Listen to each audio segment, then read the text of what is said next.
You're rocking with the most awesomest. The Carl Nelson Show. You're rocking with the most awesomest. On 1450 and 95.9. You're rocking with the most awesomest. Worldwide at WOLDCnews.com. Rocking with the most awesomest. All right, let's go. And thank you for joining us, family. We hope you're having a great day so far.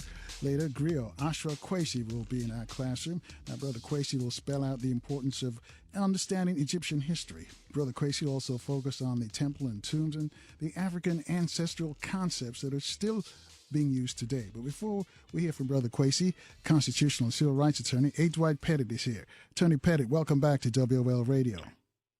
Thank you, Carl. It's my pleasure. Attorney Pettit, help us understand the ruling in Texas on that abortion law. I understand it's Texas and another state that's involved? Mississippi. Mississippi. Yeah. See, what the deal is, Carl, of course, Roe versus Wade is the prevailing law in terms of abortions. And the argument for Roe versus Wade is a thing called stare decisis, meaning it's been the law so long that law should be upheld. Well, we have a different court now in terms of justices on the United States Supreme Court. They're conservative, and they're the conservative majority. And 3 of them were just appointed by Trump, and it's a Catholic court. So the question is whether or not Roe versus Wade is in jeopardy. And the argument from the states, what Texas did was say, after 15 weeks, it's illegal to provide or serve an abortion or assist in an abortion.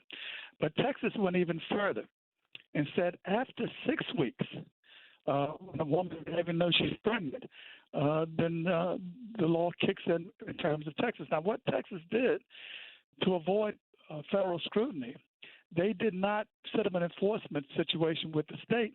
They did a situation with private people, that anybody who observed anybody getting abortion or assisting in abortion or aiding and abetting an abortion, they could prosecute the person who's doing that for up to $10,000 and court costs. And that's what's going to be really, I think it makes it on its face unconstitutional. They call it vigilante enforcement, where private citizens can just come up and say, I saw you drive somebody to an abortion clinic. I'm going to sue you for $10,000. Well, that, I believe, is totally unconstitutional. And I think before we get to that in terms of Texas, the Supreme Court has to make a decision on Mississippi. That's the first case in front of it, because it did not stop the Texas law, but it didn't rule on it either. Before we get to Texas, we have to see what happens in terms of Mississippi. So this is major in terms of whether Roe is going to be overruled. I don't think it's going to be overruled. It's been the law for 50 or 60 years, but the Supreme Court makeup as it is now could, in fact, chip away on women's rights to abortion, which is, according to according to civil rights, is constitutionally their privilege in terms of women's rights to determine the fate of their own bodies. Is the Mississippi law different from the Texas law? Well, the big difference, Carl, is the fact Mississippi is going to be enforced by the state. The big difference is vigilante. It's to be enforced by individual people, and they did that so there wouldn't be state cause of action to the Supreme Court. But what the Department of Justice is saying in terms of their filing against Texas is that you violate Roe versus Wade, and the Supreme Court has already said that Roe versus Wade is the law of the land, and so you are violating or trying to get around that by this vigilante law, and therefore that in itself is unconstitutional because of Roe versus Wade saying a woman's right to abortion is constitutionally protected. So if this goes all the way to the Supreme Court, were they going to rule on this one first, or you think they're going to chip away or just toss out Roe versus Wade? They're going to rule on Mississippi first. Mississippi first. Mm-hmm. And you say there's not much of a difference between Mississippi and the Texas Oh, the new law? difference is it's a big difference.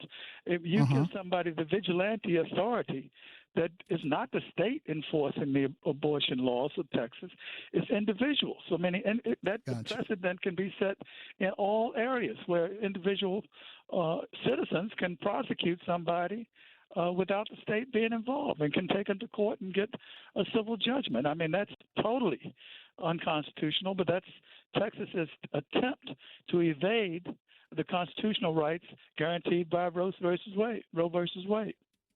And some other states are looking at this, the Texas ruling as well, and they're thinking about enforcing it. I haven't seen any jump yet. Maybe they're still studying it. Do you feel they're going to jump in, or they're going to wait till it makes the rounds, or wait till the Mississippi case is heard? I think a lot of states are going to be waiting for Mississippi, and that's the big case before the court in terms of whether they're going to try to chip away Roe versus Wade, or whether Roe versus Wade is going to be good law.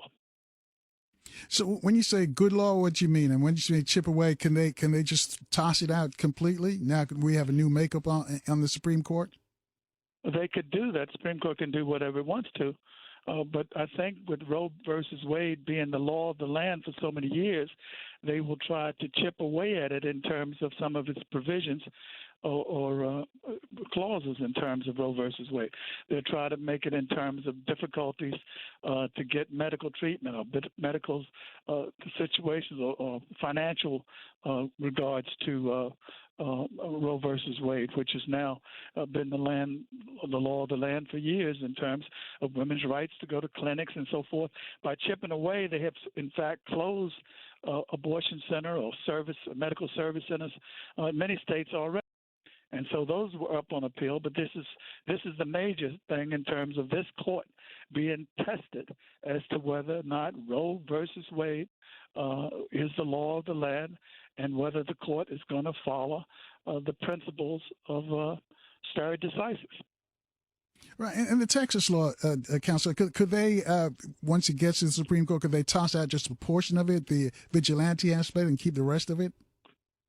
Well, the Supreme Court can do what it wants to, but I think what the Justice Department is arguing, that the law is so unconstitutional on its face that because of the vigilante section of the law, which is an attempt to circumvent Roe versus Wade, that the Texas law should be thrown out. So the argument is the whole thing is unconstitutional. Yeah, well, while they signed that into law in Texas, Governor Abbott, is it, and now it's being challenged by the Justice Department. Is it still the law in Texas, or is everything on hold until the hearing? No, it's the law in Texas once he signed it. Now, whether or not it's a federal judge who in Texas District Court, federal district court, has in fact enjoined the law. So because of the injunction, then the law is on hold until the Supreme Court decides to rule on it. Even though the Supreme Court didn't stop it from going into law, they did not rule on the merits of it. So what this federal judge in Texas did is said, hold off until this matter is decided by the Supreme Court in terms of the substantive aspect of the law. But so you got to remember that Texas. Not with Texas, no. You got to remember Texas is doing several things. Texas is trying to get forth a voting rights law that totally restricts voting, and Texas has just been, out there feeling, well, we've got the Supreme Court on our side, so let's try everything that we can, and that's exactly what they're doing.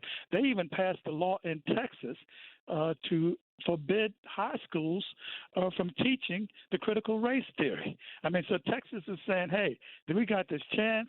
We got Republicans in control of the state in terms of the legislative branch and the governor's branch, and we got a Trump court 9-3 in Washington. So let's throw everything against the wall and see if it sticks. You're right, because they've been talking for a while about seating from the union as well. Well, I don't know about that, Carl. Maybe I'm just not familiar with that.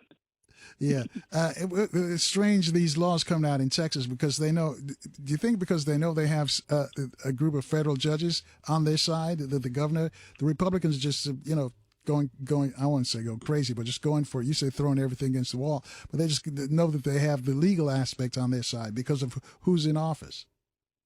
Well, that's what they're trying to do. Not who's in office, but who's in office and in control of the states. 20-some states, I think, is the number that has Republican legislators and Republican governors. And what they're trying to do in all of those states is test the laws or trying to modify the laws in terms of voting rights, in terms of abortion, and also the critical race theory. So they're going to try everything on the basis, as you indicated, Carl, that they have a favorable Supreme Court. Now, what can the administration or the Democrats do? They can do what they've just done in terms of Attorney General Garland. He has filed a suit against Texas to bring it up before the courts. But, that's the federal government. The other thing that Biden can do, which he has not indicated that he will do, but what he should do, is in fact put more people on the Supreme Court, at least to a majority Democratic balance, which would be 13, and therefore he could diffuse all of the things that this court is doing. Otherwise, we have to realize that this was Trump's ball game. And this is what he delivered to the people, regardless of what you think about him. He delivered to his base. He appointed 100 and some white male judges, a lot of them not qualified, and we know he appointed 3 to the United States Supreme Court, even though the Congress would not accept the nomination of Justice Garland. Well, not Justice Garland, but Attorney General Garland, who Obama had nominated. So they played hardball. Right. They violated. Well, hold that thought right there, Attorney Pettit. We got to take a short break. When we come back, and tell us why you think the Biden hasn't expanded the court yet, if that's still in the cards. Folks, you want to join this conversation with Attorney Pettit, reach out to us, 800-450-7876. Get you in, and we'll take your calls after the short break on FM 95.9 and AM 1450. WOL, where information is power. And thanks for staying with us, folks. Our guest is a civil rights and constitutional attorney. His name is A. Dwight Pettit. He's based in Baltimore. We're discussing the Texas abortion laws and the movement on the Supreme Court. Also, later on, we're going to get into Mark Miley and see what he did. But before we do that, Attorney Pettit, I'm going to let you finish your thought, and then explain to us why hasn't the Biden administration expanded the Supreme Court? Well, Biden is at this point trying to play peacemaker between the Republican Party and the Democrats, and he's trying to do everything in terms of bilateral movement of both the Republicans and Democrats, and he's tried that without trying to raise any opposition, because he has enough opposition in the Republican Party, and he has opposition in his own party, Joe Manchin and what have you. So he's trying to sneak through his major legislation, which is the legislation for infrastructure and the legislation for the budget reconciliation, the economy, and all of the programs that are going through on that. So he's trying to be quiet about it, but he can't be quiet about it because the Republicans are not playing with him in terms of being on his team. They've indicated from the president of the majority leader of the Senate in terms of the Senate at all in total has indicated they're not going along with any of his legislative agenda. And if they can, they will block everything that he can. So he's got two options. He's got, number one, he's got to take out the filibuster. And the filibuster basically is a weapon that the Republicans have used to, in fact, stop any type of civil rights legislation. And his other option is, as we've indicated, to, in fact, pack the Supreme Court. And at this point in time, he's feeling that, in my opinion, he's not dealing with the priorities, which is the Civil Rights John Lewis bill and the bills that further that agenda. He hasn't made that a priority because he wants to be cozying up to the Republicans and hoping that something will get through. And that's why we have to put the political pressure on the Biden administration to, in fact, deal with their priorities. And the priorities should be, the first one, as I've indicated before, of the Voting Rights Act, because if we don't get the Voting Rights Act, we will lose the Senate, we will lose the House, and possibly he will lose the presidency if he runs for another term. So I think Biden has his priorities are misconstrued, and he has to realize who put him in there, people of color, and he's got to protect not only the rights of people of color, but he's got to protect the Constitution and the rights of democracy, and that demands that he act in terms of a vote administration and the John Lewis Act, and that he act on all of these things in terms of abortion and what have you that represents his constituencies. Do you think he's still playing old school politics, but now the Republicans are playing a different game? They're not playing like they're different from the Republicans that we used to know. At least this set of Republicans. Carl, no question about it. He's trying to play the good old boy game because he was a member of the Senate for years, and he thinks that those relationships that he had when he was a member of the Senate, he can transform that into bilateral support of his agenda. But they've indicated to him that that's not going to happen. And it can't be any more clear than it's been in the last several months since he's been in office, I think, approaching 11 months. So he's got to politically abandon that attack or that mind thinking. He has to let the progressive wing of the party, in terms of the Democrats of the party, and not only move if there's any progressive Republicans left. There are a few, because he's got to take the filibuster out. The filibuster requires 60 votes to get past something to pass in the Senate. And that's because the Senate right now is 50-50, Democrat and Republican, but the tiebreaker is Vice President Harris, because she sits as president of the Senate. In terms of a tie, she can break that. But that's only if the majority rules, and the majority rules meaning 51 votes, only if you take out the filibuster, because the filibuster requires 60, as I indicated. And they're not going to get 10 Republicans under this Senate to join in the administration's legislative agenda. So he might as well abandon that and get his own party in line. And part of them is the members in the Senate who are Democrats who are not going along. He needs to punish them like LBJ did to get the 1964 and 1965 Civil Rights Acts through. So why won't he just abandon the filibuster? I mean, you just laid it out. You're absolutely correct. He's not going to get 10 Republicans to cross over. So, that's evident. What's the holdup? Well, Carl, you've said it. He's just timid, trying to, in fact, cozy up to the Republicans, like you indicated, because he was in the Senate for so long. He thinks that he can do that and just come out with rhetoric as other things that should be priorities, and he's not applying the political muscle that he should apply to make things happen in terms of the priorities of this administration and the things that got him elected. And I've called, I've done this show and others where I said everybody should put political pressure on the administration and the Democratic Party to do the right thing, and particularly in right of voting rights and so forth. But I think I don't want to say he's timid. He sounds good. He's good in terms of his rhetoric when he speaks, but we haven't seen the actions that's necessary to protect his voting constituency, as I indicated, and the democracy. He's letting the Republicans roughshod over him. You're right, and you mentioned that if this doesn't happen, they're going to lose the midterms. And then what? I mean, they're afraid to embrace the progressive wing of the Democratic Party, even Nancy Pelosi. Is this going to hurt them going forward, do you think? They have to unify. If they are still splintered in terms of moderates and progressives, then they're going to mess around, because the House of Representatives, I think, is only like 5 votes in favor of the Democrats.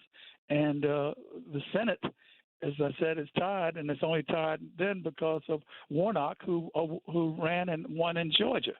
If they can, in fact, muscle through and get Georgia, or they lost in California yesterday. Of course, that's advantageous. But if they can muscle up and get another senator or two senators, they can take control of the Senate, and none of Biden's agenda will get through because they have the possibility of taking the House, the possibility of taking the Senate, because they're so close in terms of both parties. And as I said earlier, I believe if we don't muscle up, we will not have a Democratic president in 4 years. Can we read anything into the California recall race?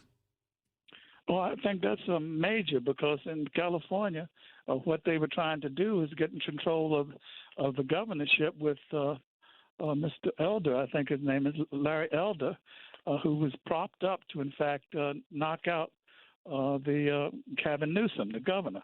And why that's so important, because if the Republicans had gained power in California, then they would have two Senate seats coming up to, in fact, appoint. And therefore, that would have tilted the battle of the Senate in terms of control of the Senate. So, we have to realize, Carl, that this is so close politically. That House, Nancy's doing everything she can do, Nancy Pelosi, but you have to have control of the Senate, or as indicated, you look at what happened to Obama. They said to Obama, we're not going to pass anything. So we're going to hold you dead in your tracks in terms of your agendas, because nothing is going forward from the Senate. And the Senate is a major, major player in the administration of this nation. How much of that is coming from Donald Trump, the Trumpers, or is that Kevin McCarthy? Is that his thoughts, or is he in lockstep with taking his cues from Donald Trump? I think all of them are taking their cues from Trump. The Republican Party is not, as you indicated, Carl, not the Republican of old, or the Republican Party of old. That's the new Republican Party, is the Trump Party. And even though this man has lied, he has different agendas. He's done everything, attacked the United States Capitol and what have you through people, his associates. He still has control of the Republican Party, because everybody's intimidated that he's going to come into their state when in fact you have congressional elections or Senate elections, and he's going to in fact pull the plug out of their candidacies, and he's going to endorse people who are Trump people. Now, that may not be practical, it may not be reasonable, but that's the fear of the Republican Party, because how else could this man hold such persuasion in the Republican Party with what he's done? And we'll get to that later, but it's unbelievable. All he needs, I think, defeats in these races, and then they'll find out, the Republicans found he doesn't have as much juice as they think he has. Do you think that's what's needed to happen? Paul. That's what we're hoping, because that's going to be, as you indicated, that's going to be the situation that we see in the 2022 elections, and that's right now. We're not talking about something down the road.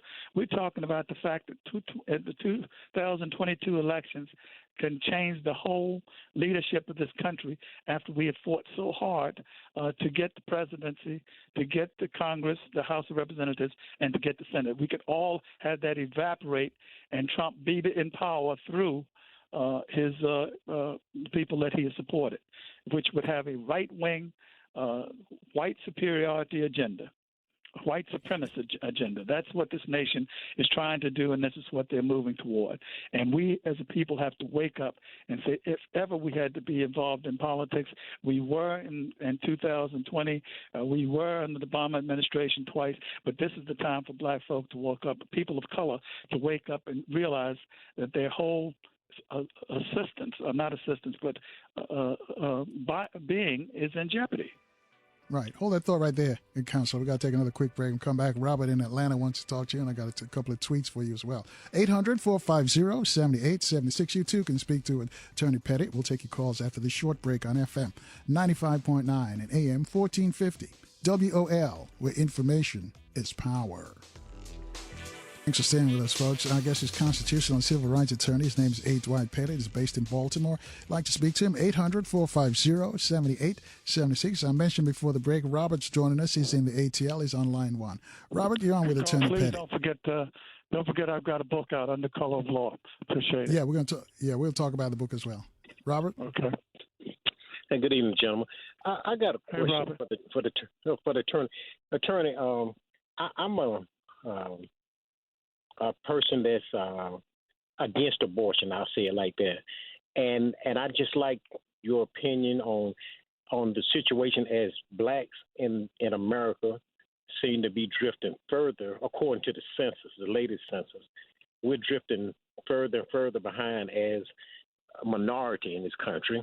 And then with the abortions among black people, black women being so high, and I think there's power in numbers. And as we allow more immigrants in, as we kill more of our potential babies, if for those who don't believe that the egg is a birth or whatever, I'm not getting into that, but it dilutes our power as a race of people, in my opinion.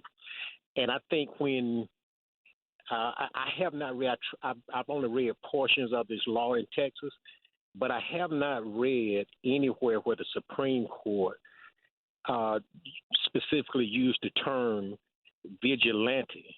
And when I hear, because I have not, I'll stand corrected if that's the actual language. But I've heard you use several times on the program that the people have become vigilantes and bounty hunters for $10,000. And my understanding of what a vigilante is someone who violates something that's lawful. So if it's lawful for them to receive payment of $10,000, $100, whatever the payment is, I don't understand why you would continuously, or anyone would continuously call these people names. Then we'll turn around and say, let's not do name calling. Let's just stick to the facts. And Robert, you're going to ask a question, or you're going to go ahead and continue to make a speech? Do you have a question? Why are you calling the people who would obey a legal law for $10,000 for turning in someone who's been to abortion clinic? Why would you call them vigilante? It's not a legal law now. It's not a legal law. It's not a legal law until the Supreme Court rules on it. That's what the press has indicated that it is, vigilantes, rather than most cases you have the state enforcing laws in terms of abortion and what have you. What Texas did to try to avoid court scrutiny was create this vigilante situation where the state is not the enforcement mechanism, it's individuals. And that's what makes it, in my opinion, unconstitutional on its face, because it's saying, hey, you can get around Roe versus Wade by having not the state do it, but individuals and citizens, private citizens. The ramifications of that is so wide and so encompassing that it goes beyond abortion and the rights to abortion. Now, let me say one thing. I'm not talking about the substantive issues of abortion one way or the other, because I understand where you're coming from, Robert, in terms of population census and what have you. But, I'm just talking about the legal aspects of Roe versus Wade. Now, if you want to talk about black folks, you got to understand, in Texas, people who have economic means are going to be able to get abortions anyway because they're going to leave the state. They have the mechanisms to do that and what have you. They have the economic stability to do that. The impact is going to be in terms of black women who are forced to try to do or obtain illegal abortions, and they're going to be in terms of backstreet abortions and what have you. And so it's a health risk to black folks more than white folks, even though I understand your argument in terms of the population numbers and what have you, and why we need more black folks in the population, because if you look at now, the people of color who are taking political control of this nation are Latinos and not Africans. When we used to be, the people of color used to be the major group in this nation in terms of population. So I understand that, but I'm not talking about the substance of the abortion argument. I've got good friends on both sides, and particularly the religious community. I'm just talking about the law in terms of the constitutionality of the law at this point in time is Roe versus Wade. And if you allow vigilantes to break that, unlike what you just said, Robert, they will be breaking the law under Texas law that they tried to pass legislatively. All right, and thank you, Robert, again, and because I see where it's come from too, as you mentioned, that you understand his argument, because it's going to be used as a wedge issue, because many blacks are not for abortion, many people aren't for abortion, but you're saying the legal issue is where you coming down on, correct? Right, because that was argued in Roe versus Wade, and the Supreme Court in that time, 50 or 60 years ago, whenever it was, said that a woman's right to abortion is a constitutionally protected right. And so Texas can't come through the back door and say, well, we're not going to force it as a state, but we're going to encourage citizens to do the same thing, which is going to prevent people from having abortions. So that's a back way of trying to, in fact, get around Roe versus Wade. I'm just talking about the legal issues that are involved here, not the substantive issues of whether you approve or disapprove of abortion. All right.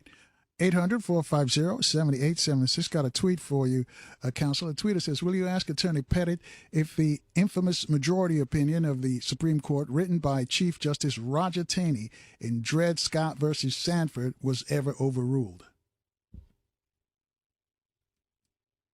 Is that a question? Yeah, that was a question for you. I'm not sure I understand it, because you went into something else. You went into the Taney court, and I'm not sure how that applied to what we're talking about. I was just reading. It's about the Dred Scott issue. I was just reading the question for you. That's a whole different ballgame. Yeah. Dred Scott and the Taney court, which was a person. Taney was Chief Justice from Maryland. Basically indicated that people were not black people of color were not citizens, and there are no laws or rules that white people had to respect because we were not citizens. We were property. Now, I don't know how you're throwing that in, Carl, but it's a tweeter question. I guess they figured Yeah, but another tweet question for you then, Counselor. It says black people. You got a curveball before you in there, right? Right. No, that was Rick. That was me. But anyway, here's another one for you. Black people do not have high levels of abortion. We're back on the Texas law now. And the person says, further, the Texas law is written in a way that if a couple decided to terminate a pregnancy, they too would be subject to the Texas law. So it's not just the proverbial single woman all by herself that's impacted. And this is, I think, what you were trying to say. Yeah, it's anybody that has any connection with the abortion.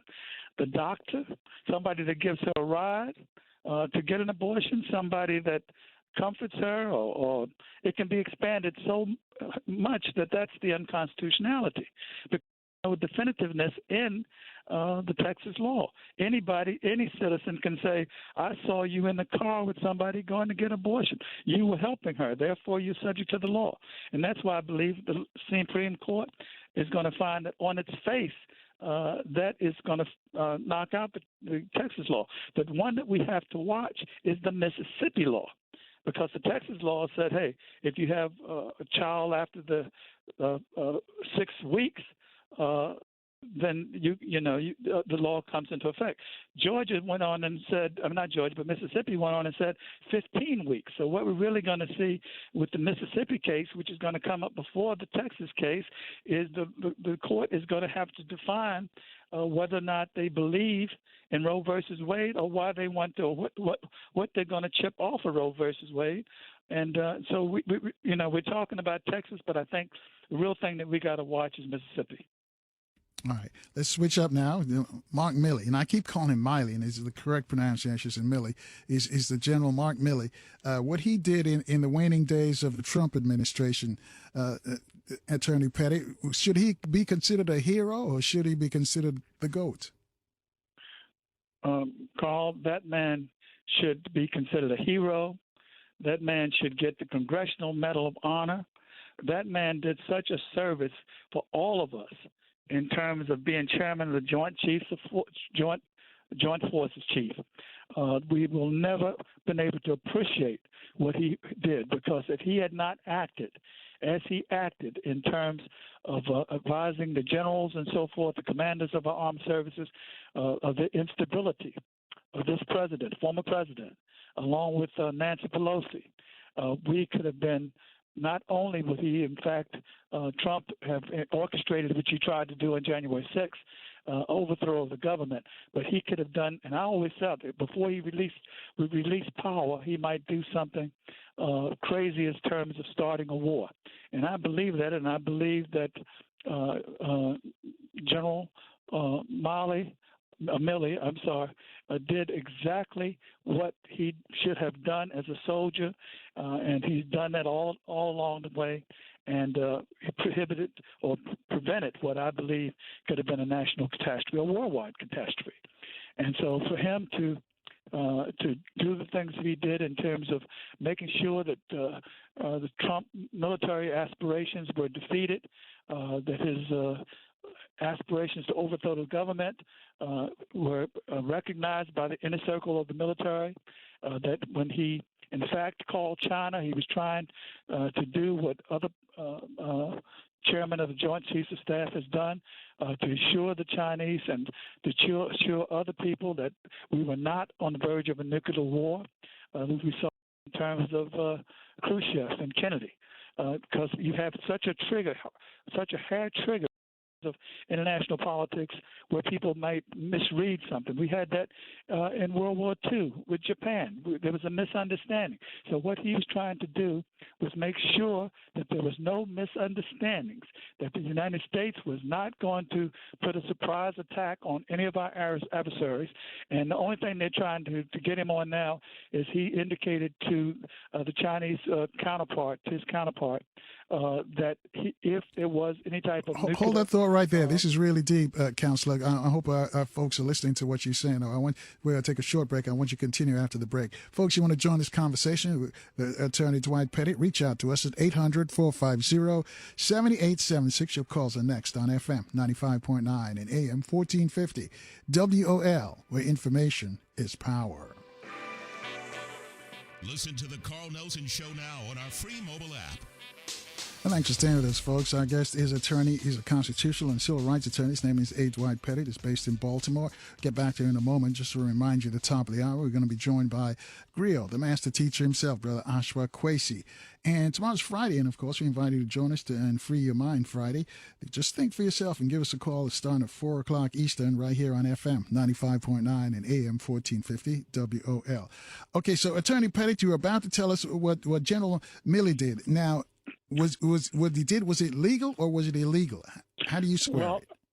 I believe it was legal. History shows us the transition of power in terms of declaring war is the president first and then the Secretary of Defense. But the chairman of the Joint Chiefs of Staff, part of his responsibility is to advise the president. And in this instance, with him feeling that the president was suffering from some type of delusions and that there was a threat to the world, I think what he did is entirely legal, and there's precedent for it in terms of other chairman of the Joint Chiefs of Staff contacting other nations.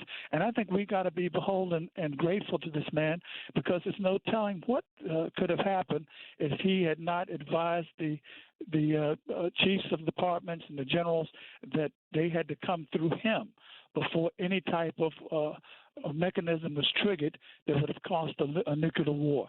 So we're going to find in history that we are should be very grateful to this man. And this is the same general that had a disagreement with Trump in terms of Black Lives Matter, the movement in Washington when Trump wanted to bring out federal troops and all the things that he wanted to do. So this man has been a visionary, and he's had a tremendous attachment to the loyalty and his constitutional duties to this nation. What do you think would have happened had he not reached out to the Chinese? Well, I think at this point in time, as I understand it, the Chinese were very upset about Trump's rhetoric, and they believed that attack was possibly imminent, which could have caused them to pull the trigger and start a nuclear war. I mean, that was the same, I said before, the same scenario that we had Kennedy and Khrushchev, where we were that close to destruction of the world. So I think, by him recognizing, and main thing that he had to give the order, when he brought all the staff together and told all the commanders of all the services that no matter what you hear from the president, no matter what you hear from the Secretary of Defense, it has to come through me. So, because you got to remember what Trump had done, he had fired all the people in the Department of Defense. He had fired all the people and put his people into control of those mechanisms. So we were in a very, very deadly situation because Trump had put his people, the Trump people, into power in terms of the Defense Department. And so he could have, in fact, rather than concede power, he could have, in fact, tried to start a war so that he could go back to the American people and say, I'm going to declare a dictatorship, I'm going to declare martial law, and because of this war and what have you. We saw that on the movie that I think is about was the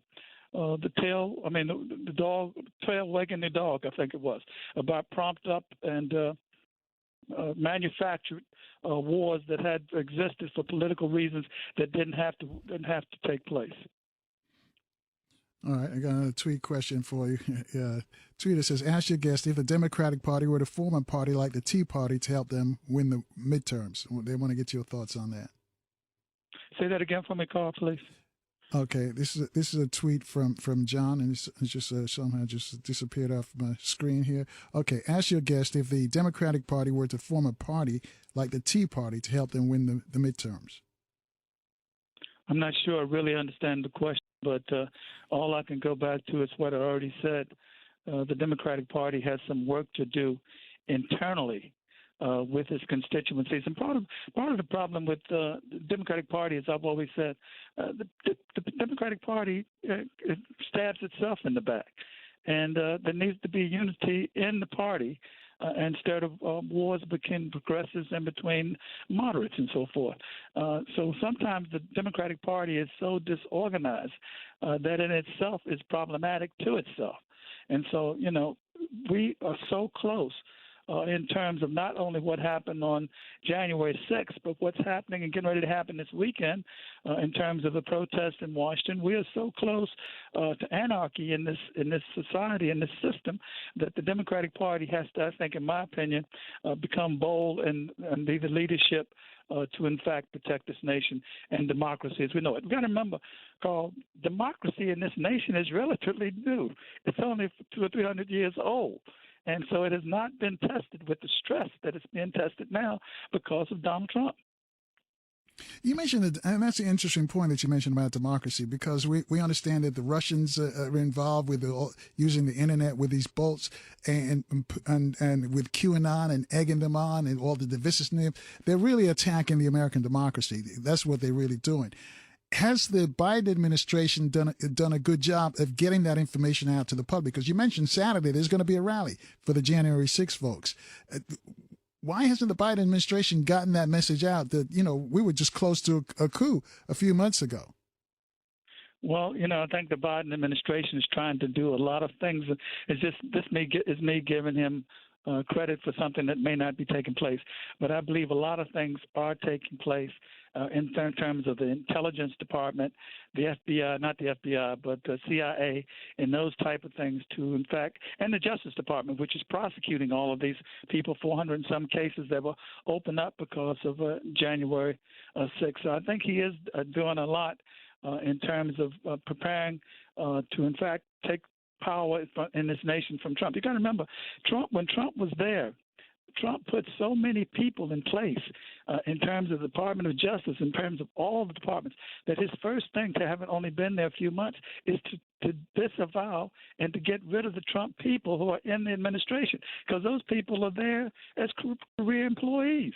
And so he has to first clean house, and that's going to take about the first year, his administration, to clean house. And part of that is going to be, one of the things that I'm concerned about, Carl, is the light prosecution that has happened in terms of the 400 people that were, in fact, indicted in terms of January 6th. He has to stop playing with those people and make sure that his U.S. attorneys across this nation prosecute those people to the highest area of the law. He can't be slack in terms of these plea agreements that people are getting off when they were actually there breaking down the doors of the U.S. Capitol and attempting to assassinate the vice president as well as Nancy Pelosi. I mean, it's horrible, some of the plea deals that I see. And I know that's the work of people from the Trump administration who are still in power. And he needs to clear that up as quickly as he can. You're right. And there was talk that they're still embedded in the Biden administration. That's some of them. They blame what happened, the withdrawal from Afghanistan, on some of those folks who, working in sensitive positions that did not provide the correct or timely information. That's why the Afghanistan withdrawal was a fiasco. But I want to move on to your book, because you got a book, Under the Color of Law. And now today we find that Derek Chauvin, the one who killed George Floyd, he's just pled not guilty to another case that he was charged with. He was kneeling on a handcuffed 14-year-old black boy, and the boy was actually bleeding from the ear. How does this is another case that happened. This before the George Floyd case, and he's already in the legal system because of George Floyd. Is this case, and I won't call it a new case, but it should be a new case, but even though the incident happened before Floyd, is this going to impact, is this case going to be impacted by George Floyd's case? This happened back in 2017. Well, of course, Carl, because what I thought, and I think I said it on your show, I thought there was going to be a plea deal for these remaining officers for them to try to evade federal prosecution. But obviously they were not able to reach a plea at this time. But I'm very thinking about a plea is going to be coming out of this, but they might go through a federal trial. Your audience has to understand that the first trial of George Floyd, the killer of George Floyd, that was state law. And under our system, even though it might be seemed like duplicitous, but the feds have the opportunity to bring its own prosecution, and it's not double jeopardy. And so the first trial is to the judges in terms of the federal trial, whether or not what they left in or let in from the first trial is going to be legally debatable.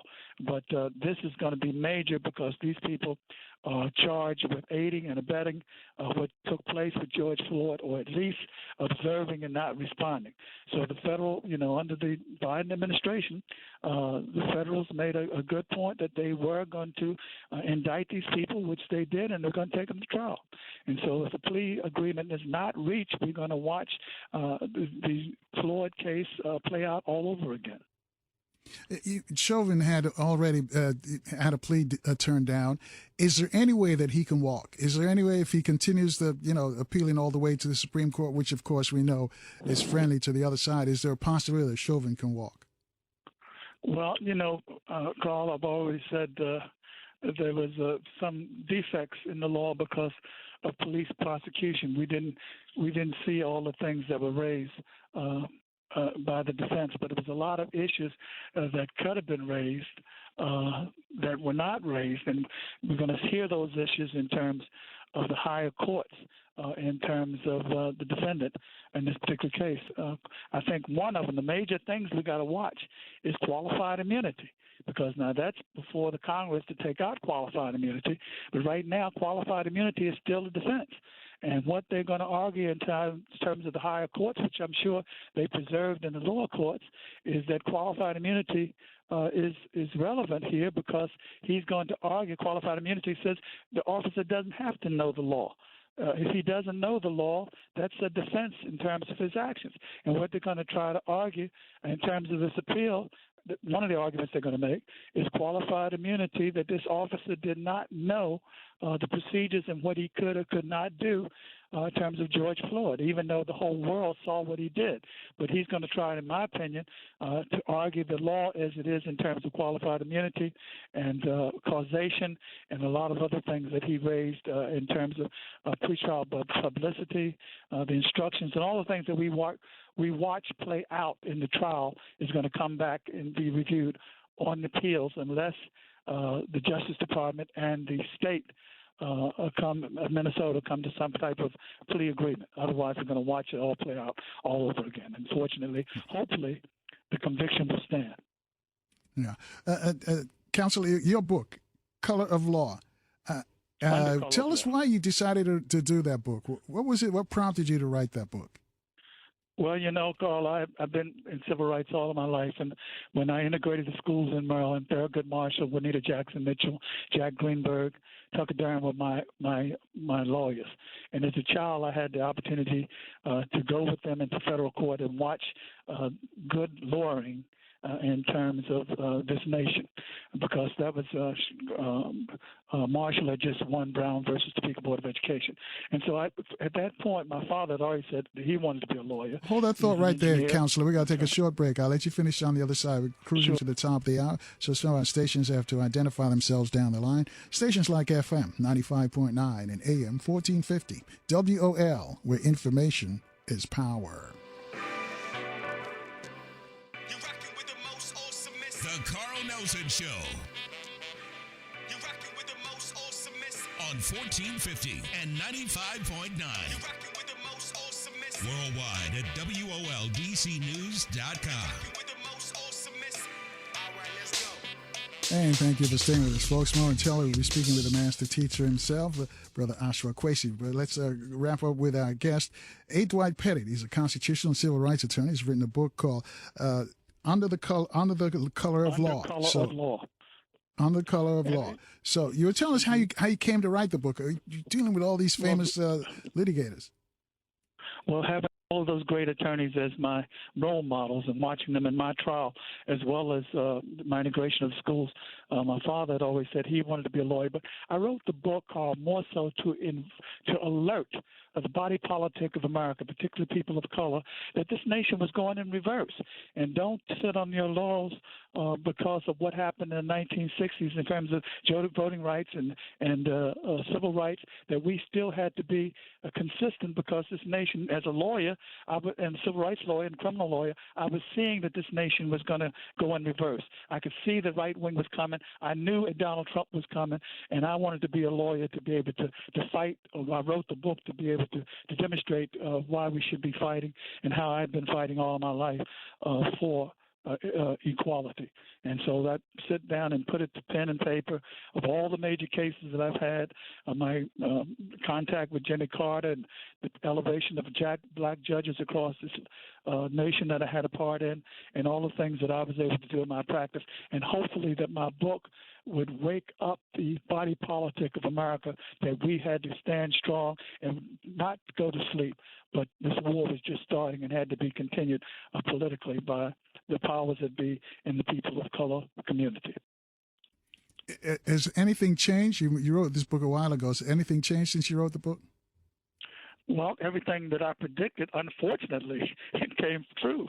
It changed because we went from a progressive president in terms of Obama, and what we saw after that was this nation come back almost like, well, you had the vote, and look what you did. You had black mayors, black congressmen, black senators, and now you got a black president. That was too much for this nation to see. So we saw the Supreme Court in 2013 knock out the Civil Rights Act of 1965 because of the vote. So they saw what was coming, and they tried to take power again into the right wing of this country. When they knocked out the Voting Rights Act, that was a situation where we saw what was coming when they said, hey, discrimination and race is not an issue in this nation.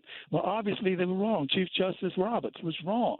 And so, we're trying to get protection of the Voting Rights Act through John Lewis. We're trying to, in fact, as I say in my book, to maintain the rights that we have and get all the rights that we should have gotten in terms of economic participation and what have you. Martin Luther King said integration is fine, but this nation has written us a check, and the check is come back uncashable.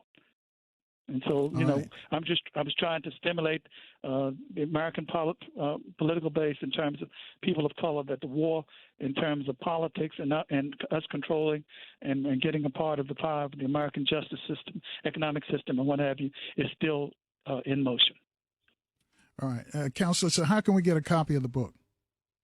Barnes & Noble, Amazon.com, all of those have the book still on sale. I published the book in, I think it was 2005, And the accurate name of the book is The Story of an American Family Under Color of Law by A. Dwight Pettit. Okay, you got to do that. The Story of an American Family. You got to put that in there. Under the Color of Law, Attorney Dwight Pettit. Dwight Pettit, thank you. And thank you for all that you've done for us, too, over the years, because I know you were here before I got here. You was analyzing the O.J. Simpson trial. So we want to thank you for all that you've done for WOL. Bernie McCain. Yeah, with Uncle Bernie. Yes, sir. Yes. Well, thank you so much, Carl, for having me on. I really appreciate it. And thanks for the opportunity to talk to your audience worldwide. Thank you, Attorney Pettit. All right, folks, now the classroom is open, and the master teacher is taking his seat. He's a griot. Brother Ashra Kwesi, Hotep, welcome back to WOL Radio. Hotep, Brother Carl. Always an honor to be on your show. As I always say, brother, you got the master keys with the show that you have with all the master teachers coming on there. Our story is like a jigsaw puzzle. There's millions of pieces, and so I just hope that my little piece can be a part of that masterpiece as well. I'm sure it will. Before we get started, though, I know we got to talk about Brother Runoko Rashidi, because I know you've known Runoko for some time. Yes, it was, we made our journey back to Africa, and we had another great trip. But, of course, when we came back, we were all sad and sorry to hear about what happened to Brother Runoko. That was a shock to hear that he had made his transition. And as our ancestors referred to it as a transition, we did not have a concept of that we actually died, but we're just leaving the physical body going into the spiritual realm. So that was a shock. And then also Brother Ramesu, who's also known as Devin Collins. The next day, he also transitioned. So that was equally another shock that Mary Ra and I had. He traveled with us, I think, over 10 years, and even traveled with Dr. Smalls. Many years as well. And so that was equally a shock. And as I was talking to a brother about the fact that Dr. Goss, who has helped me with a lot of herbs and spoke to me many times about health, and the same day I was talking to him, and he said that he had transitioned. So that was, it was just like a numb effect, so to say, to hear so many that, like Runoko and also Brother Ramesu, his Kemetic name. In fact, we raised him in Kemet, and also Dr. Goss. So, that was really, really a shock. But may the spirit of Runoko Rashidi, may his spirit fly on the wings of Ra of our ancestors for eternal life. And equally, may the spirit of our ancestors equally be with Brother Ramesu, and may he fly on the wings of Ra for eternal life, and also Dr. Goss, may he fly on the wings of Ra and our ancestors for eternal life. And, our ancestors, they did not look at, as the Western world refers to as death, they saw it as a transition. And so one of the symbols that they used for transition was the scarab beetle. The scarab beetle was symbolized as they referred to as Kepara. Kepara represented a transition. So they saw that life is a continual transition. So we transition from our mother's womb, and we make this physical journey, and then we go on into the spiritual realm. And our ancestors saw that spiritual realm was, they related to it as the Sahu, and that was the spiritual body. It's the spiritual body that would go on, but it's the physical body that would stay on earth. And that's how they saw it. And that preparation and details, our ancestors had elaborate ceremonies around how we would make that journey into the spiritual realm. So again, may our brother Runoko Rashidi, may his Ka, that means his spirit, may his Ba, meaning his soul, be joined as one, and may he fly on the wings of Ra and the wings of our ancestors for eternal life. Folks, master teachers in the classroom, call up a friend and tell them that Ashra Kwesi is on the radio. You can reach us at 800-450-7876. Brother Kwesi, do you remember when you first met Brother Runoko? Yes, Runoko and I, we actually, we both were in L.A. at the time. And, when this knowledge was coming to us by the Grand Master teachers, like Dr. Ben and Dr. Clark and Dr. Van Sertima, and there were many other teachers who were out there. But of course, Dr. Ben was on the forefront because he actually did educational programs to Kemet. And I remember when I made my first journey to Kemet in 1981 with Dr. Ben in Renoko, he heard that I went to Kemet at that time, and he actually came over my house and shared some of my slides with him about the journey. And he was really impressed, and he looked forward to the day that he would return back to Kemet. He said he equally had to go. And he actually made that journey in 1992 on Dr. Ben's tour. At that time, I was assisting and working with Dr. Ben on the tour, and he came on the tour. Sister Kefa from First World, peace be upon her, she's an ancestor, as well as her husband, Brother Bill Jones, is equal an ancestor. And she heard that Renoko told he hadn't been to Kemet, so she at that time was taking care of a lot of the business portion of Dr. Ben's tour, and she got Renoko on that tour. So that was a time that we spent a lot of time together in 1992 on Dr. Ben's tour, and he was so elated about many of the temple sites, especially the temples that he had read about, and like in the area of Saqqara, and one that he was really happy to see was Unis, because he said he had read so much about Unis, meaning that pyramid there actually had some of the earliest writing of the Medu Neter that the Greeks referred to as the hieroglyphics of that salvation and resurrection into the spiritual life. And I pointed out to him that was Unis right there. So we had a great time that year traveling through Kemet. So it was a wonderful year, in fact, because it was that same year that I met who was now my mentor, Mary Ra. She came on the I think Dr. Ben did two tours, so I think that she came on the first tour, and Renoko was on the second tour, and her family came on the tour, her mother, father, and brother. So we actually met on the tour, and in fact, it was 1993 when I actually was also in 1992 that I actually walked. Right, hold that thought right there, Brother Quace. You got to take a short break, and we want to hear how this trip evolved with how you met Renoko. 800-450-7876. Speak to the master teacher. Your call's next on FM 95.9 and AM 1450.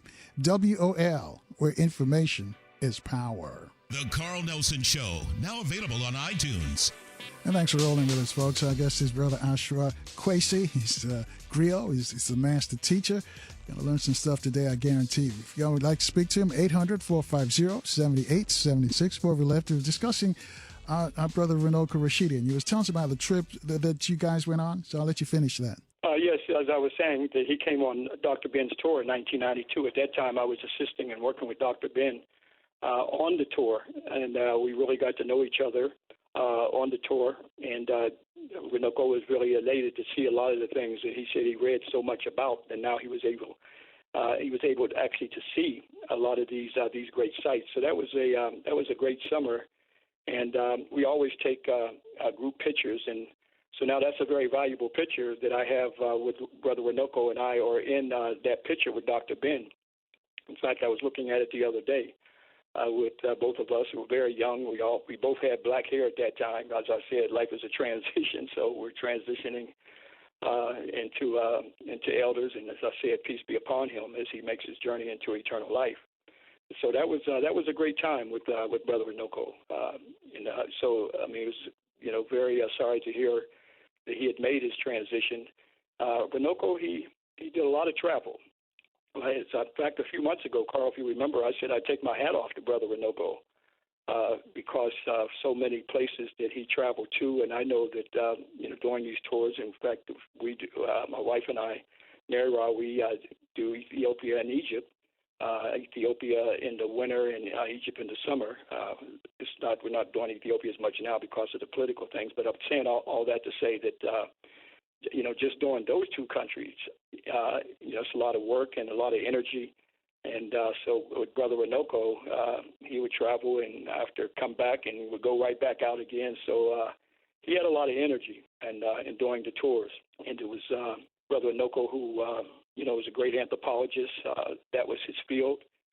Loved traveling around the world, documenting our story with many brothers and sisters, and some of us we didn't even know about or didn't know a lot of the history about them until Brother Runoko would bring many of his pictures back and talk on his journey. But as we do this journey, you know, and those of us who are out here like this, some people who may see us because, you know, we don't work in the system, we don't work 9 to 5, and sometimes people look at it as glamour. You know, I mean, I'm happy that, you know, for over 30 years now, I haven't worked in the system and been independent and doing this. But, you know, it's a lot of work. It's a lot of work, and it can take a lot on your body. And I know for myself and Mary Ra and I, we definitely, you know, have to pace ourselves in terms of traveling because it's so, you know, it's a lot of energy traveling from, our bodies are not designed to travel 700 miles an hour across the sky. I know when I travel to Egypt, I know the energy, and like I tell our group, you know, we're going to do a little bit at a time, you know, not seeing a lot all in one day, but a little bit at a time because we know how much can be zapped out of you. So giving respects to Brother Runoko, knowing that he puts so much energy into traveling so many places and sometimes not even resting.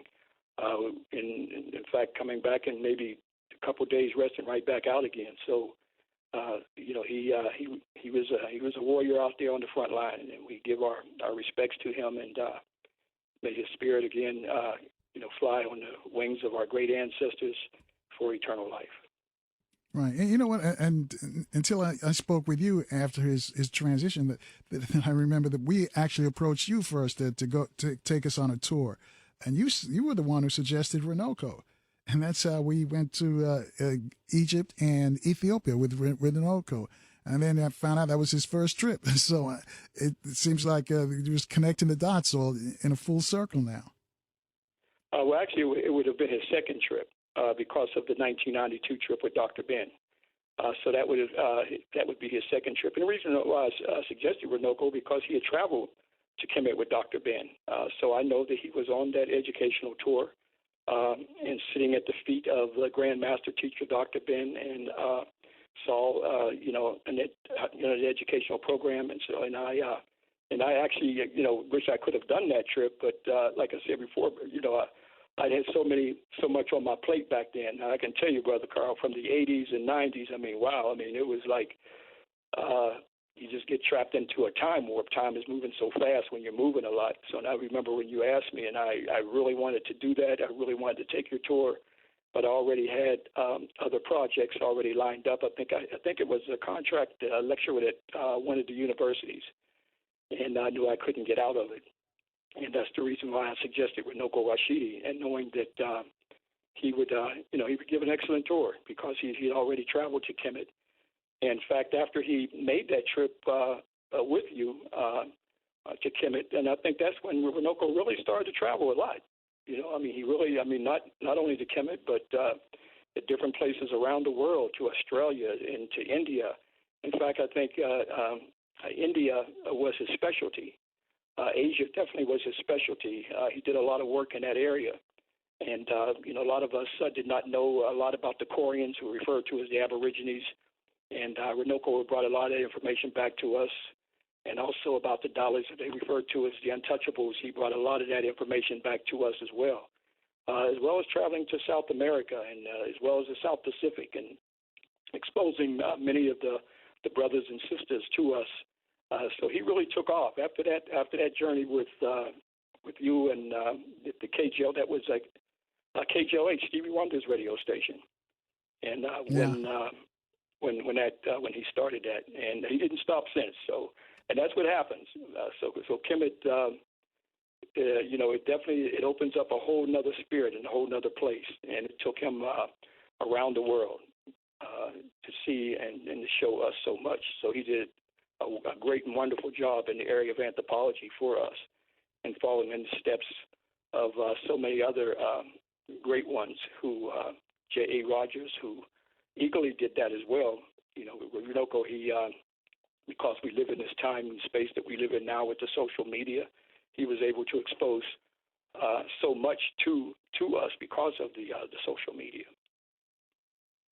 Yeah, you know, and you've been going back ever since, and sometimes twice a year. Why? Because people will think, why are you going to the same place? Why don't you go somewhere else? Why always back to Egypt? What's your response? Well, first of all, you're not going to get it all on one trip, that's for sure. In fact, many years. In fact, this year, we didn't go in 2020 because of COVID, but we picked it back up this year, and this was 2021, this past summer. And we had 123 people, 55 on one tour and 68 on the other tour. And that's about half of what we would normally do. But Carl, you can't express in words what Kemet has. In fact, even if you deal with the Greek Herodotus, who he himself even talked about that there was no place in the world but in Egypt that you see so many marvelous things of unspeakable greatness. Now, here is a Greek historian, not the historian, but a Greek historian around the 5th century BCE or before the Christian era. Okay, he is speaking about the unspeakable greatness of Kemet and so many wonderful things. But our orientation has always been around the European world, and especially with the Greco-Western civilization starting with that time period. But Herodotus is not giving recognition to his ancestors. He's giving recognition to Kemet. He's talking about all the wonderful things there and saying nowhere else in the world are you going to find so many marvelous things. And even though this year has made my 40th year, I can say there's still more to see. These books in stone that I refer to as the books in stone, because that's what they are, where our ancestors wrote in the most ancient language referred to as the Medu Neter, the sacred language of the Neter that we refer to as God today. Here, our ancestors wrote endlessly, telling stories on these great beckonets, or what the Greeks refer to as the pylons. And you're literally, in many of these temples, you're going back in time, because each pylon represents a different period of time. So it would be like taking a 10,000-page book, and you're going through one chapter after another chapter. Well, imagine each one of those chapters, Carl, being one of those beckonets, or what they refer to as pylons, okay? And that you're reading each one of them, because each one of them are telling different stories depending on which Nesu or king came to power. They're each telling their story. And, of course, Kemet was a very spiritual place. It's the most spiritual place on the planet Earth. It's the area where we see early spirituality from our ancestors' empirical observation of Mother Nature, that they were able to develop many spiritual ideas that were incorporated into Western religions today, whether that be Judaism, Christianity, Islam, Buddhism, Christian, and so forth. There you can see that documented right there on the temple. And even though there's so many years that I've gone there, my wife and I, there's always something new that we have not seen. And it's such a beautiful journey to go there, especially the fact that, having a Neter Hemp or divine wife on my side, that we can work together and bring brothers and sisters, because, this is the spiritual dialectical laws of opposites that our ancestors referred to as, okay, that we were the personification of what is referred to today as God and Goddess on earth. So being that that's the spirit, then she has great information that she even has enlightened me to, that only from that whole spirituality of only that from the African spiritual goddess point of view can see that, or the third point of view that can see that. Whereas I might see something else from that masculine point of view. Okay, so equally, this is how we both bring that balance. And as I mentioned earlier, Mary Ra and I, we actually met on Dr. Ben's tour in 1992, and never knowing that we would be on this journey, okay, for the rest of our lives together. That we've been traveling together. Dr. Ben did our marriage ceremony in Egypt in 1993. Wow. Now, this is 1992. Hold that thought right there. Put the brakes on 92. We're going to come back to that on the other side of this short break. Folks, you want to join this conversation with Brother Kwesi? Hit us up at 800-450-7876. Your call's next on FM 95.9 and AM 1450. WOL, where information is power. And then keep it staying with us, folks. I'm telling you, for real, call up for some of your friends and tell them that Ashra Kwesi's on the radio. A lot of times they don't get a chance to hear some of our greats speak on the radio. Now you can. And you can even speak to him. Reach out to us at 800-450-7876. Brother Kwesi, before I left you, we were at 92. So we'll pick it up from there. What happened in 92? Okay, well, as I start off with, of course, that's when Winoco came on the trip in 92, but it was also a very special time because Mary Ra and her family came on the trip, and we met on Dr. Ben's tour. Prior to her coming on the tour, it was the year before that in 91, I walked through the temple, in fact, the temple of Ipit-Asut, Amen Ipit-Asut, dedicated to the Holy Family. I'm not talking about Rome. I'm talking about the Holy Family, over 4,000 years ago, before Rome was even in existence, of Amen, Mut, and Khonsu. Mut being the spiritual goddess, and wife of Amen, where we even get the term Mut, meaning mother, from. But it's through that temple, one of the greatest temples on the planet Earth, I walked among the 134 columns. And the reason I was walking among those 134 columns, because I knew this would be a lonely journey. And again, when you're going through this and doing this kind of work, it can take a toll on the family. And of course, that led into a divorce that I'd had before. And I knew that I needed a nether hemp that could, be with me on this journey. So I walked among the temples and called on the God Amen. That's the same Amen that we say at the end of our prayers. And I've said, I've given praise to thee and given homage to thee.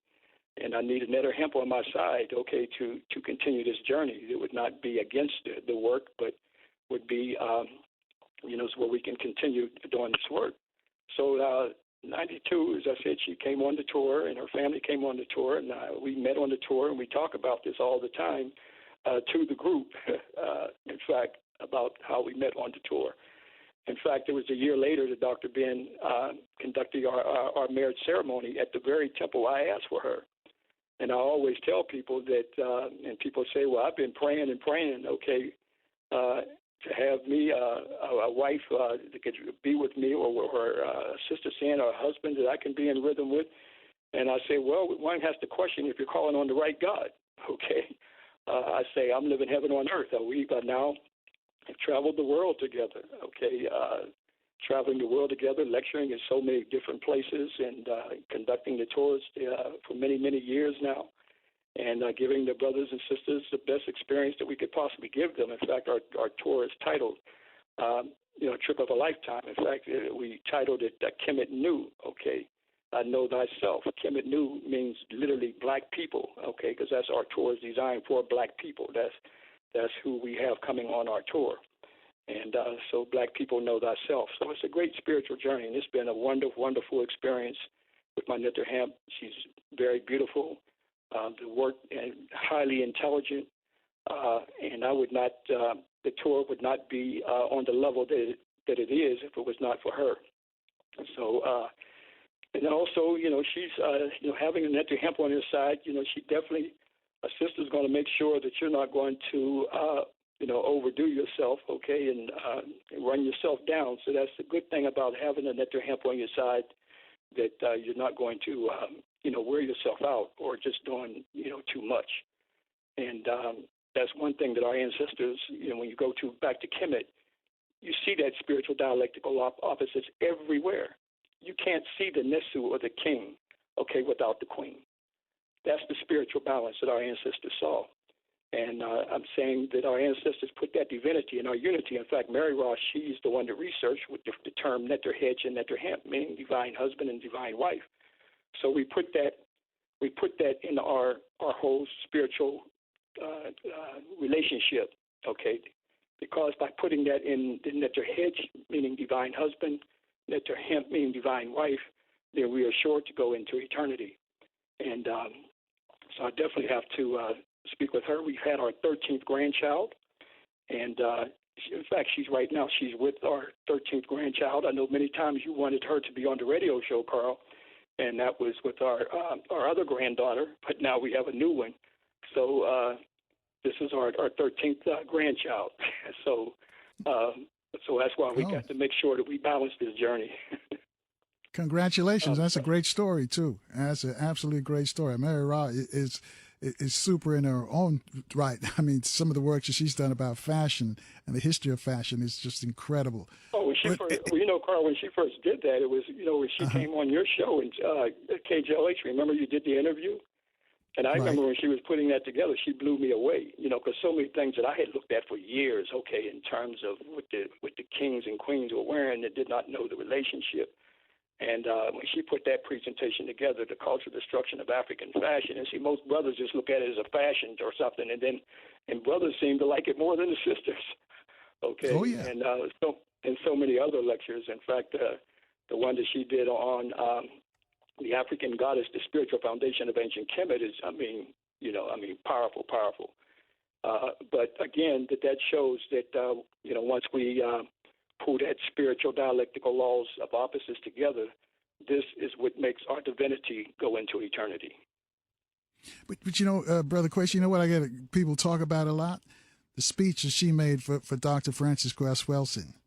People are still buzzing about that. I don't know if it was just spontaneous. I remember when she was putting it together. I remember when she showed it to me, and I said, "Oh, this is going to be powerful. This is going to be something else." It was just, I said, "Wow." When she showed what she was going to show, and I thought, for 1 minute, I thought she wasn't going to be able to show it because it gotten so late in the evening. I don't know what happened, but her time slot was moved, and I said, "Okay." Looks like another case where people are not going to be able to see this. But fortunately, it was late at night, and she was able to show it to the people. And the one person that I'm so happy, peace be upon her, may her spirit fly on the wings for eternity. And that's Dr. Frances Welsing. She was there, and she actually saw Mary Ra, the presentation that she had put together for her. Right, because she talked about it afterwards as well. It was just totally. She says she didn't expect any of that. She says, but especially Mary Ra Quayce, what she said, she was just totally blown away.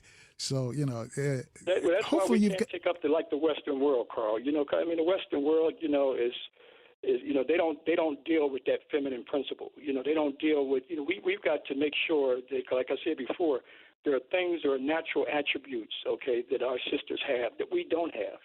And there's natural attributes that we have that they don't have, We can't let this negative forces of of this Western world, this Kemetic word for evil, to disrupt that, And above all, giving respect to that, and let, sisters have platforms too. We just can't be macho and Nazi. I've been in a lot of programs where, it's just all brothers on the program. Ain't no sisters on the program. There's all brothers on the program, so so it becomes unbalanced.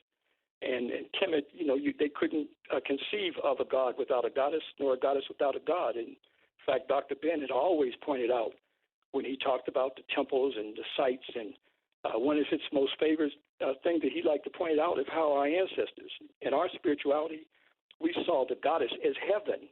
She was stretched out across the whole Pratetta, referred to as tombs of eternity, that we reveal to our groups every year, giving birth to the sun.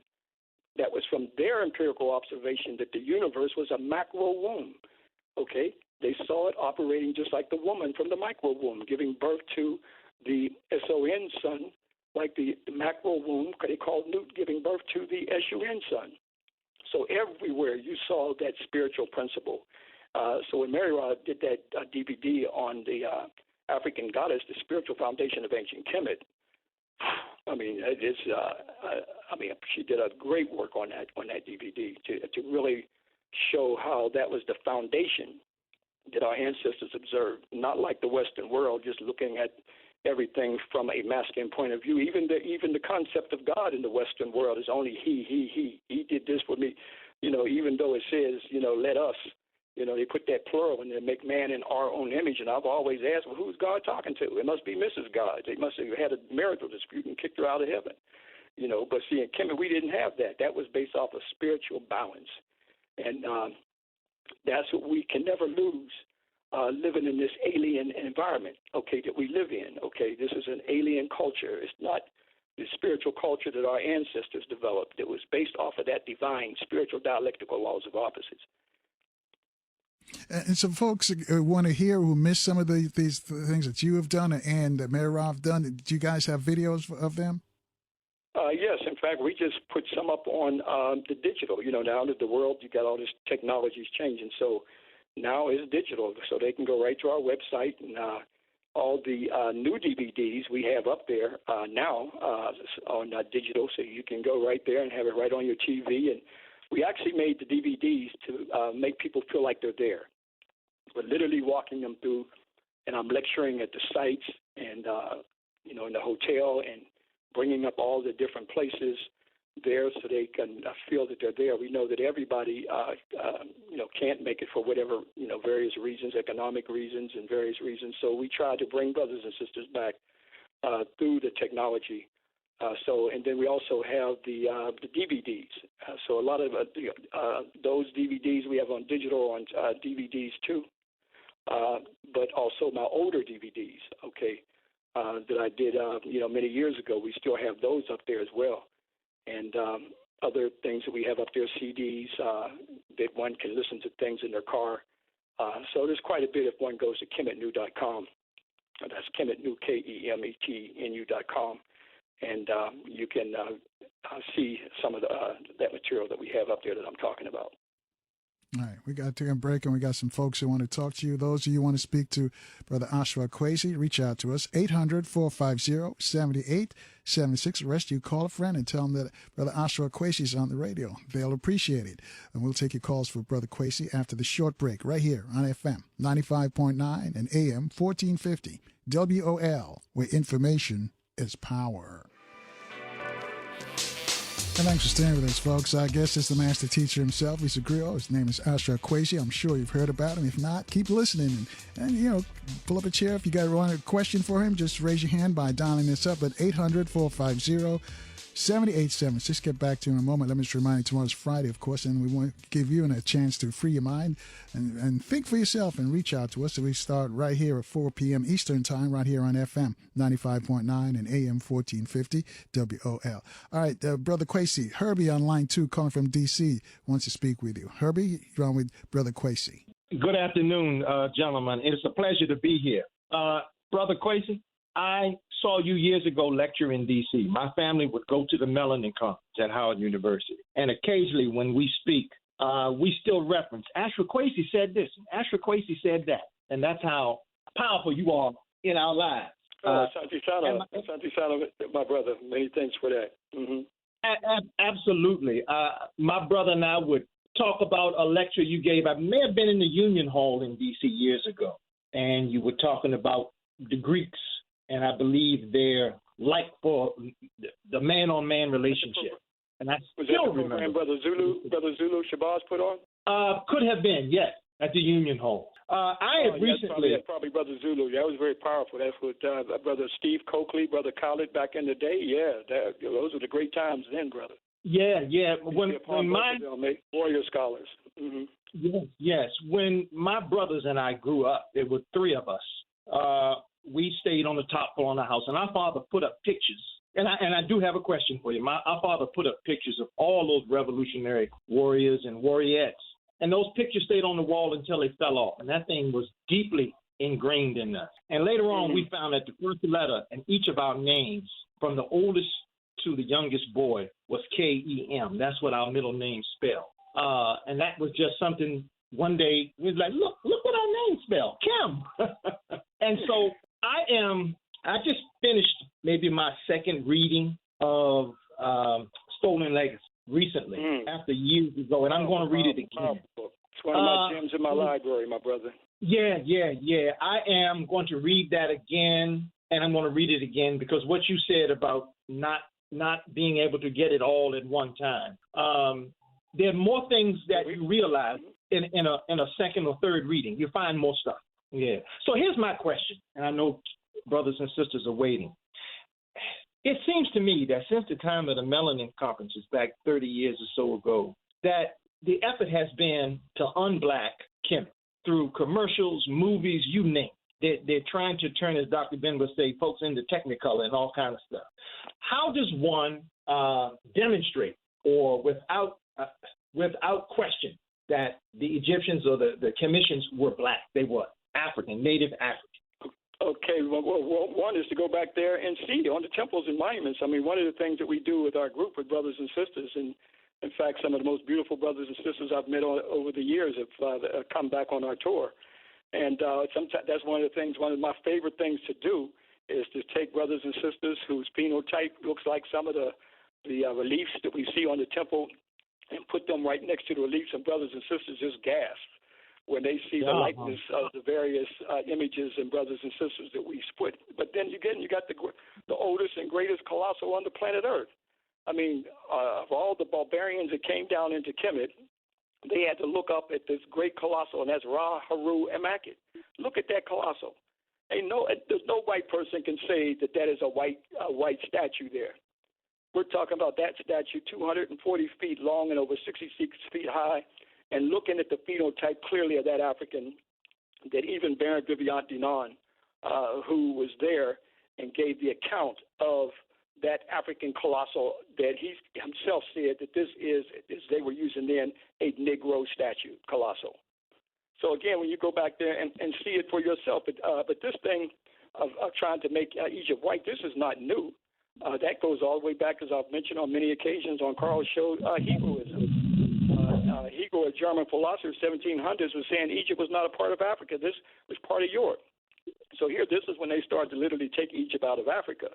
Okay, so, and then there's been a full-scale attack on the whole African-centered movement, whether that goes back to David Walker, whether that goes back to Martin Delaney, okay, and so many others who was bringing Kemet to us even during that time, okay, coming all the way up to, as I mentioned, the Grand Masters like Dr. Clark and Dr. Ben, you know, who they were in the forefront, and the others like Dr. Cheikh Diop, and others who were out there, a sister named Drusilla Houston Dungy, who was writing her book way back in 1936. So white folks, they realized then that they had to have a full-scale attack to stop the whole African-centered movement. And this attack has been going on periodically through the years, but it was a full-scale attack about 1990.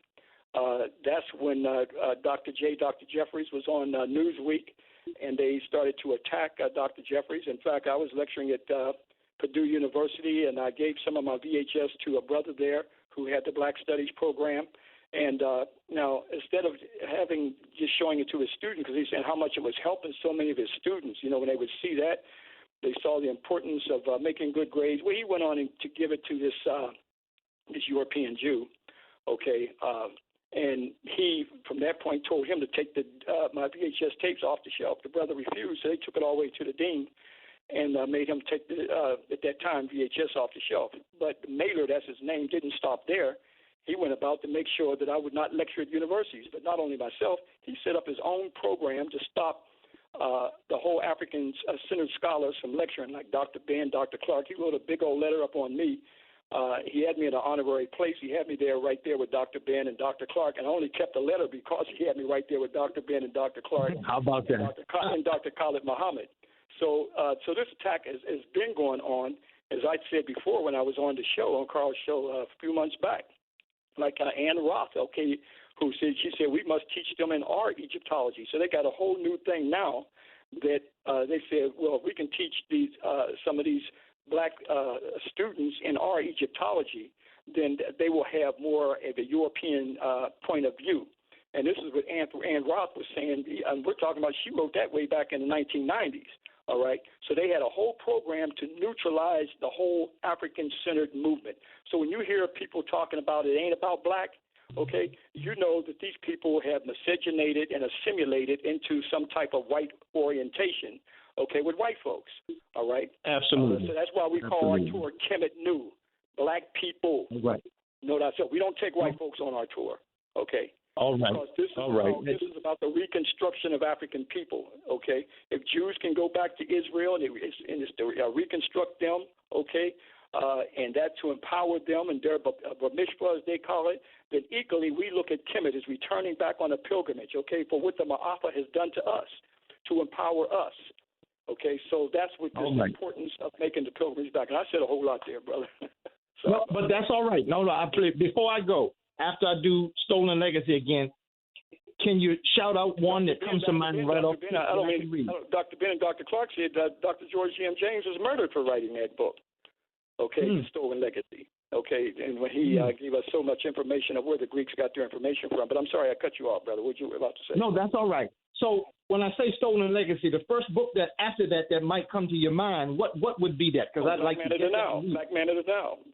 Dr. Ben, Black Man of the Now. Dr. Ben wanted to reach the masses at the grassroots level. Okay, like the Honorable Marcus Garvey. Okay, these were warrior scholars to reach the masses. They weren't trying to institutionalize this information. They weren't trying to make it accepted. Okay, by white academia. Okay, so when I first picked up Dr. Ben's book, Black Man of the Now, okay, I felt like he was talking directly to my spirit. See, when someone is writing that it moves you, that's what moved me, okay, to make this journey, to return back to Kemet with him, to spend 14 years with Dr. Ben in the field, now 40 years, so returning back there, okay. But that spirit came by that book that I picked up, okay, that was Black Man of the Now. Okay, when I first met Dr. Ben in Long Beach State back in 1973, I didn't hear this information before. Okay, and I asked Dr. Ben, can you prove this? He said, young man, I can take you back and show you. I always say this because it was so powerful at that time. And he said, not only can I show you, but we need young men back like you to go back and do the field research. Okay, and so I made that journey with him in 81 and haven't stopped since. So that goes to show what happens. We can travel a lot of places. But well, thank you so much. And I believe that book is actually in my father's library that we still have. He's an ancestor. And and that's the other thing too. We're not reading anymore. We're getting caught up on social media. And sometimes now some of these books, okay, like Dr. Van Sertima, somebody told me they were trying to get his book, and it cost $200 because to print the book. But see, when you're not reading and they're not selling the books, then they're going to charge you a lot of money to print that one book. You see, so what happened is the black bookstores around the country, okay, because of the social media and the YouTube, we're all caught up into that stuff now, spending time going back and forth with each other on that. So we're not reading anymore, and this is a travesty, especially when we look at the fact that it was the black bookstores that was the institution that was helping in the liberation of the minds of African people at the grassroots level, okay, back in the day. All right. Herbie, thank you for your call. We got to take a break. We're closing on the top of the hour, so some of our stations need to identify themselves. Before we do that, though, folks, I'm telling you, call up a couple of your friends. Tell them that Brother Ashra Kweshi's on the radio. We're going to talk about that, too, because a lot of times you don't get to hear our scholars. You can reach him at 800-450-7876, and we'll take the calls after this quick break on FM 95.9 and AM 1450 WOL, where information is power.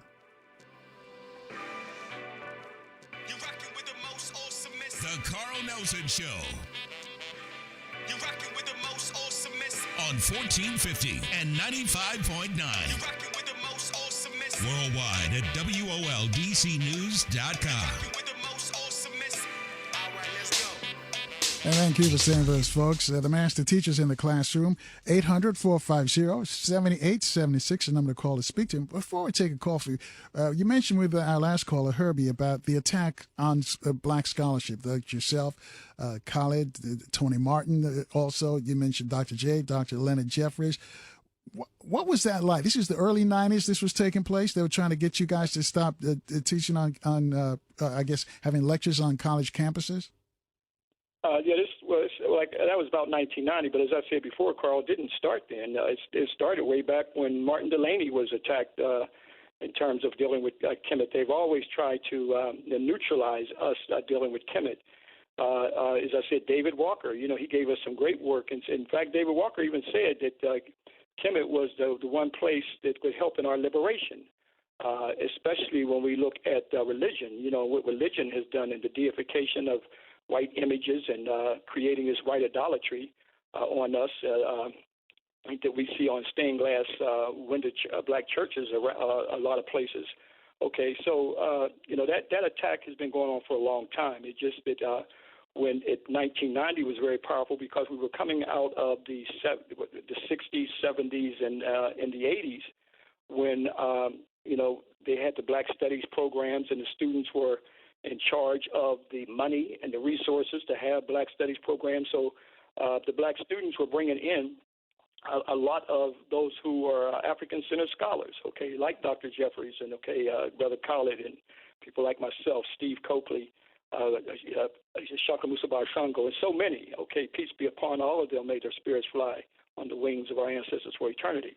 But so many, and this is what caused the fear, okay, in white academia, in the white universities, especially when the students were going back to the white classroom and challenging the white professors on their white supremacy Egyptology and a lot of things that they were teaching in other areas. Okay, so the students had the resources to fight with. In fact, when we go back to the early rap, okay, when we look at KRS-One, Public Enemy, this is when all this knowledge was being circulated through the community and at the grassroots level, to the point where many of the artists, many of the rappers were getting this information and also were starting to disseminate that information through their lyrics. So they saw that was a fear. Okay, so this is where they say they're going to have a full-scale attack. Keep in mind, the enemy is always watching us, okay, like a magnifying glass. And then all of a sudden, all the positive rap, with Public Enemy and many others, Professor Griff and so many others, we noticed that now when NWA, and then all of a sudden this is all changing. Next thing you know, how to smoke another brother and calling his sister bees. So they knew how to attack, the whole system of reaching the youth, all right, and then continuing the self-hatred by paying the youth millions of dollars to create the negative lyrics that we see out there, all right. But a lot of that was due to what was happening, not only at the university level, but also at the grassroots level, all right, when we were disseminating this information and Europeans knew that this information, that they had to get a hold on it, because now we're revealing and showing this information, especially with Dr. Ben, who started the educational programs towards Back to Egypt, okay? He wasn't an armchair scholar, okay? He wasn't, just running around reading white folks' books and parroting what they said. As he told me, let's go back and do the field research, all right, on the temples, on the monuments, okay? And we're bringing this information back and bringing brothers and sisters back over there. In fact, Dr. Ben was instrumental, okay, in bringing over 1,000 sisters back during the ASCAT conference in 1987. Okay, so I was honored to lecture for the first ASCAT conference in 1985.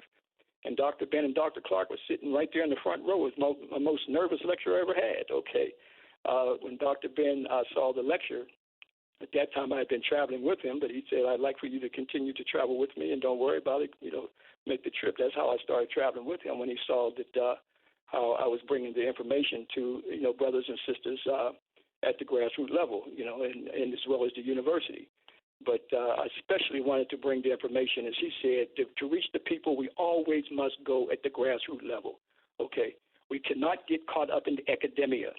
We can't get caught up into trying to please white folks, okay, or find ourselves encircled by them, okay, with this knowledge, right? So that's something we have to keep in mind, all right? If we want to keep this information free, we've got to keep this information in an African-centered circles, okay? Not trying to simulate, because this program has been going on for a long time, okay? And they're continuously seeing the power of this knowledge. Like I said with Ann Roth, as long as we can assimilate Negroes, okay, into our, as they refer to it as she referred to it as, our Egyptology, okay. That's why I told you long ago, Brother Carl, okay, that we should call it chematology, okay. And I think Dr. J was the first one who brought that forward, that we should call it chematology, referring specifically to Kemet. That literally means black, by the way, okay. That's what Kemet means. Kemet knew black people. All right, so Kemet means black. And some people say, oh, Kemet's not, it ain't Kemet. It's on the books in stone, okay? There we show it on the books in stone. With Kemet is right there, as many other spiritual concepts. That's the importance of returning back and doing the field research. After all these Europeans are over there with their archaeological teams, okay, continuing the plundering and ripping off reliefs in many cases, and some cases, some of the things that they have stolen, you have to go to their museums to see it. okay, whether that's the British Museum or that's the Louvre or whether that's in New York City and so forth. All right, but over the years, in making continuous trips, then I try to focus in, as Dr. Ben did, on areas that we know that affect us, okay? And what affects us a lot is what